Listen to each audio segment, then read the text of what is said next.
याद प्यार, शुभकामनाएं, बधाई। आज सभी नवरात्रि का प्रथम दिन का उत्सव मना रहे हैं। भक्ति का भी बहुत शोर शराबा चल रहा है और हम बाबा के बच्चे उन कष्ट शक्तियों से संपन्न स्वरूप बन रहे हैं। हम सभी जानते हैं कि बाबा ने हमें बहुत ऊंची पढ़ाई पढ़ाकर स्वयं में नौ दुर्गा अष्ट शक्तियों से संपन्न आत्मा बनाने की पढ़ाई पढ़ाई है और यह पढ़ाई पढ़कर हम सभी अष्ट शक्तिधारी संपन्न स्वरूप आत्मा बनते जा रहे हैं। अब हमें ये जानना बहुत जरूरी है कि वास्तव में वो अष्ट शक्तियाँ क्या है।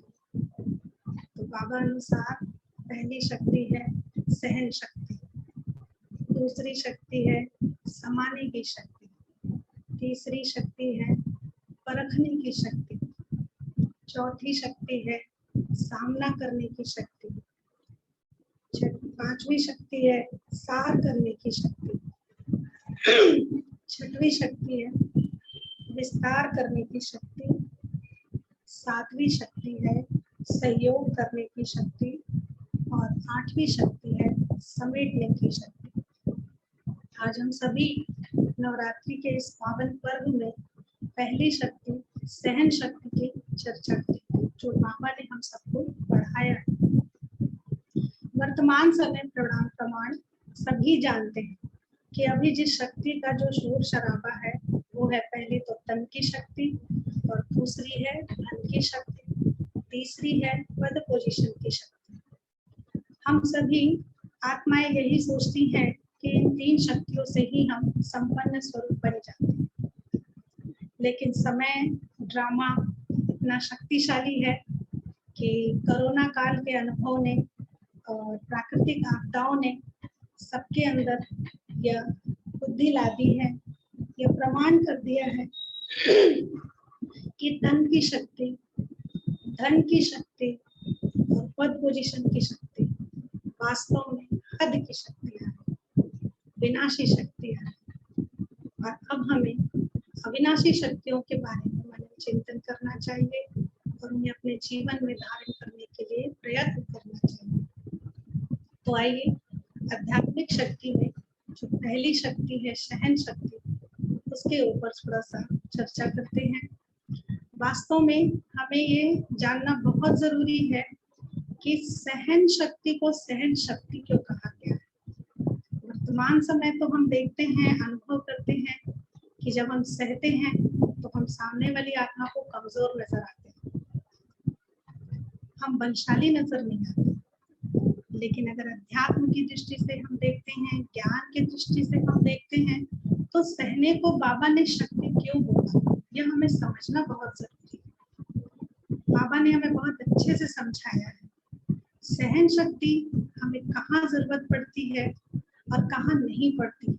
हमारे पास आठों शक्तियों हैं, साथ साथ ये जानना बहुत जरूरी है कि हमें सही समय पर सही उपयोग करके सही शक्तियों का उपयोग करना है। ऐसा ना हो कि जहाँ सहन करना हो वहाँ सामना करने की शक्ति काम करना शुरू कर दे और जहाँ सामना करना हो वहाँ सहन करने की शक्ति काम शुरू कर दे। इससे हमें गड़बड़ हो सकती है। तो हमें ये जानना पड़ेगा कि सहन शक्ति कब, कहाँ और क्यों जरूरी है और सहने को शक्ति क्यों बाबा ने कहा। तो उससे पहले हम ये भी जान लेते हैं कि सहना कब पड़ता है। तो ऐसी बहुत सारी परिस्थितियां आती, हमारे स्वभाव संस्कार, सामने वाले आत्माओं के संबंध संपर्क अनुसार कई रीति प्रमाण से हमें सहना पड़ता है। जैसे उसमें कुछ उदाहरण है कि जब किसी आत्मा से हमारा निंदा या अपमान होता हमें सहना पड़ता, हमें परिस्थितियों से दुख मिलता हमें सहना पड़ता, सर्दी गर्मी भी आती, बहुत ज्यादा आती, हमें शरीर से कष्ट होता, प्राकृतिक तकलीफ होती, हमें सहना पड़ता, हमें बहुत ज्यादा हानि होती, हमें सहन करना पड़ता। सबसे कठोर समय जब बहुत करीबी किसी पारिवारिक आत्मा की मृत्यु हो जाती तो हमें तब भी सहन करना पड़ता। ऐसे कई रूप हैं जहाँ हमें सहन करना पड़ता है। और हमें सहन क्यों करना पड़ता है, इसके लिए हमें सहन शक्ति के कुछ विशेष गुण और विशेषताएं धारण करना धारण करने के लिए पहले उन्हें समझना होगा। जैसे सहन शक्ति के लिए जो बेसिक गुण की जरूरत पड़ती है वो है गंभीरता। जो हम पढ़ रहे हैं उसे हमें गंभीर रीति पढ़ना और अपने जीवन में उतारने का प्रयास करना चाहिए। साथ साथ सटीक ड्रामा की नॉलेज, परफेक्ट ड्रामा की नॉलेज बहुत ज्यादा जरूरी है। हम ब्राह्मण बच्चे आत्मा को स्वीकार कर लेते हैं, परमात्मा को स्वीकार कर लेते हैं, लेकिन ड्रामा को समझने में हम कंफ्यूज हो जाते हैं और पेपर हमें ड्रामा से ही आते हैं। तो सटीक और परफेक्ट ड्रामा की नॉलेज हमारी सहन शक्ति को बढ़ाती है। तीसरा, हमारे अंदर रहम भाव होना चाहिए। हमें याद करना चाहिए कि जब हम विषय विकार में फंसे हुए थे कलयुग अंत में, तो रहम का सागर शिव बाबा,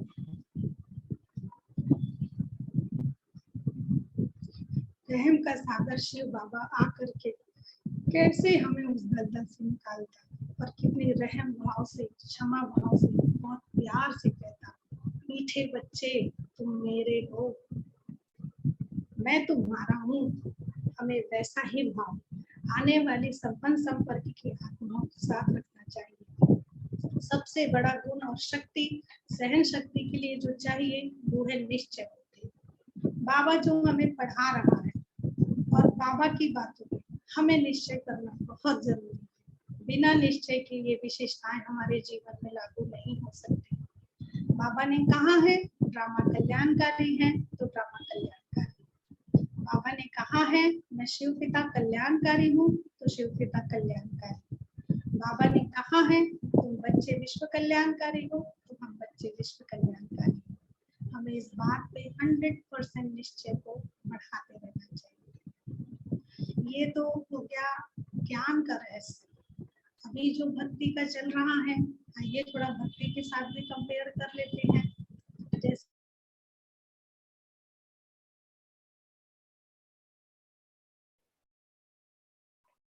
प्रथम दिन है माता शैलपुत्री के। माता शैलपुत्री कौन है, उनकी रचना कैसे हुई, तो भक्ति में इसका बड़ा ही सुंदर एक अपना ही दृष्टांत है। कहते हैं कि चारों युगों के अंतिम चरण में जब देवताओं और असुरों की लड़ाई हो रही थी, तो देवताएं जो हैं वो असुरों का जितने बार संहार करते उतने बार नए नए असुर पैदा होते जाते। और इस बात से तंग आकर देवताओं ने फिर अपने आदि देव ब्रह्मा के पास जाके शरण और मदद मांगी कि अब आप ही कुछ रास्ता निकालिए। तो ब्रह्मा आदि देव ने फिर अपनी शक्तियों से एक कन्या स्वरूप अष्ट शक्तिधारी नौ दुर्गा देवी का रचना किया, जिसका नाम पड़ा नौ दुर्गा देवी। उस शक्ति की मदद से, उस कन्या रूपी अष्टधारी आत्मा की मदद से देवताओं ने फिर असुरों का संहार किया। ऐसा भक्ति का दृष्टांत है। शैलपुत्री माता का आप अगर चित्र देखेंगे तो आप अनुभव करेंगे कि शैलपुत्री माता जो है वो एक बैल के ऊपर विराजमान है। उनके एक हाथ में त्रिशूल है और साथ में एक हाथ में कमल पुष्प है। तो उनके अलंकारों को जानने से पहले हम जान लेते हैं कि वास्तव में शैलपुत्री माता का जन्म के रचना का रहस्य क्या है। शैल माना पर्वत, हिमालय। हिमालय पर्वत की पुत्री को कहा जाता है शैलपुत्री। हिमालय राजा की बेटी के नाम से शैलपुत्री माता का जन्म हुआ, या कह लीजिए रचना हुई। अब आप सभी जानते हैं कि हिमालय पर्वत या किसी भी पर्वत की अपनी विशेषताएं, वो पर्वत की विशेषताएं क्या है। तो पहला कि पर्वत जो है, पर्वत माना ही अचल अडोल आत्मा, जिसे कहते हैं जिस आत्मा की अचल अडोल अवस्था हो, कैसी भी स्थिति परिस्थिति आए पर्वत अपनी जगह से हिला नहीं करते। ये विशेष गुण और शक्ति पर्वत को प्राप्त है। दूसरी शक्ति और दूसरा गुण जो हमें हिमालय पर्वत से सीखने को मिलता वो है उसकी ऊंचाई। तो हमें ये याद रखना होगा कि हम आत्माओं को परम धाम, ऊंचे से ऊंचे धाम से हमारा ऊंचे से ऊंचा बाप आकर हमें ऊंचे से ऊंची पढ़ाई पढ़ाकर हमें ऊंचे से ऊंचा लक्ष्मी नारायण जैसा लक्ष्य देकर देवी देवता जैसा गुण भर के हम आत्माओं को बना रहे हैं। इस कारण शैलपुत्री माता का गायन और पूजन है। तो अब इस भक्ति के दृष्टांत से हम क्या सीखने को मिलता वो हमें समझना है। वास्तव में हम आत्माओं को इस विषय सागर में रहते हुए भी अचल अडोल रहना है, अपनी अवस्था अचल अडोल बनानी है। किसी भी स्थिति परिस्थिति में, दुख में, हानि में, लाभ में, निंदा में, अपमान में, मृत्यु में, झूठ में, किसी भी बात में हमें डगमग नहीं होना। हमें अपने निश्चय की परसेंटेज को बढ़ाते ही रहना है। साथ साथ इस निश्चय को बढ़ाने के लिए, अचल अडोल बनने के लिए हमें विशेष जो लक्ष्य याद रखना है वो कितना ऊंचा लक्ष्य है कि हम आदि सनातन देवी देवता धर्म की स्थापना में बाप की मदद कर रहे हैं। बाप ने हमसे मदद मांगी और हम बाप के साथी बन के पाठ बजा रहे हैं। इतना ऊंचे धर्म में जाने वाले, उतने ऊंचे कुल में हम आने वाले, तो इतना ऊंचा लक्ष्य जो हमें मिला है लक्ष्मी नारायण का या विष्णु का, उसे हमें सदा याद रखना है। हमें तीनों ऊंची बातों को याद रखना है। ऊंचा बाप, ऊंचे परम धाम से आकर हम आत्माओं को ऊंचा लक्ष्य देकर ऊंचा और महान बना।